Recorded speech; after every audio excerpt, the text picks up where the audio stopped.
Sweden के moss Terash के पास एक छोटे से गांव ऑक्नो में 29 अक्टूबर 1861 को कैरोलिना ओल्सन नामक एक लड़की का जन्म हुआ था। उसके 5 भाई थे। 14 साल की उम्र तक उसे स्कूल नहीं भेजा गया था और उसकी पढ़ाई घर पर ही हुई। एक बार जब वो स्कूल जाने लगी तो स्कूल से वापस आते ही उसने कहा कि उसके दांत में दर्द है और वह सो गई। वह सो तो गई लेकिन अगले सवेरे उठी ही नहीं।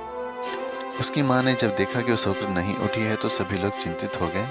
उसके पिताजी गरीब थे, इसलिए पड़ोसियों ने पैसे इकट्ठे किए ताकि डॉक्टर को उसके घर पर बुला सके, क्योंकि वो लड़की कई महीनों तक लगातार सोती रही। जब डॉक्टर आया तो उसे लगा कि लड़की कोमा में है। ये डॉक्टर लगभग 1 साल तक लड़की को देखने आते रहे। उसके बाद 1892 में लड़की को अस्पताल में शिफ्ट किया गया। उसकी कंडीशन अभी भी वैसी ही थी। वह मरी हुई सी लगती थी। उसे ना सुई चुभने का पता चलता था, ना ही बिजली के झटकों पे वो कोई रिएक्शन ही देती थी। अब तक लड़की को सोते हुए 17 वर्ष हो गए थे। उसकी कंडीशन अब भी वैसी ही थी। डॉक्टरों के अनुसार उसे डिमेंशिया पैरालिटिका था, जो एक न्यूरोसाइकाइट्रिक डिसऑर्डर है।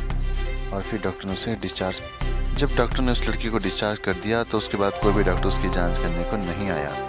और इसके कुछ साल बाद यानी 1908 में वो लड़की खुद ही नींद से जाग गई। नींद से जागने से 3 साल पहले 1905 में कैरोलिना ओल्सन की मां की मौत हो गई थी। 1910 में स्टॉकहोम के डॉक्टर हेरोल्ड फॉस्ट्रॉम ने शोध उस लड़की के ऊपर आरंभ किया और पाया कि पूरे 32 साल वो लड़की होश में थी।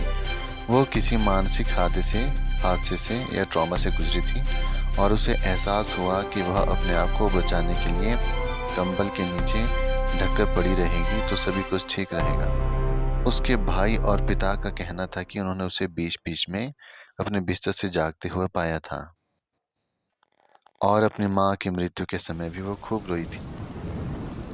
इस महिला की मौत 1950 में 88 वर्ष की आयु में हुई।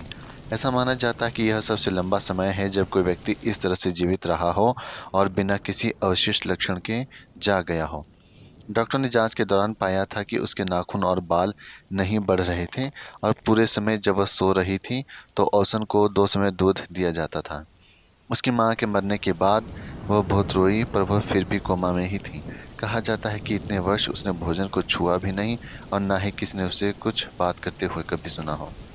जब वह 32 वर्ष बाद नींद से जागी तो बहुत कमज़ोर थी और बोलने में भी उसे कठिनाई महसूस हो रही थी। वह पढ़ लिख सकती थी और सोने के बाद जब वो जागी तो सोने जाने से पहले जो भी कुछ उसने सीखा था सभी कुछ उसे याद था। दोस्तों, ये एक सच्ची घटना है जो स्वीडन में घटी थी। यह कहानी आज तक के सबसे बड़े रहस्यों में से एक है। आपको ये सच्ची घटना कैसी लगी, ज़रूर बताएं और कृपया मेरे चैनल को लाइक और सब्सक्राइब भी अवश्य करें।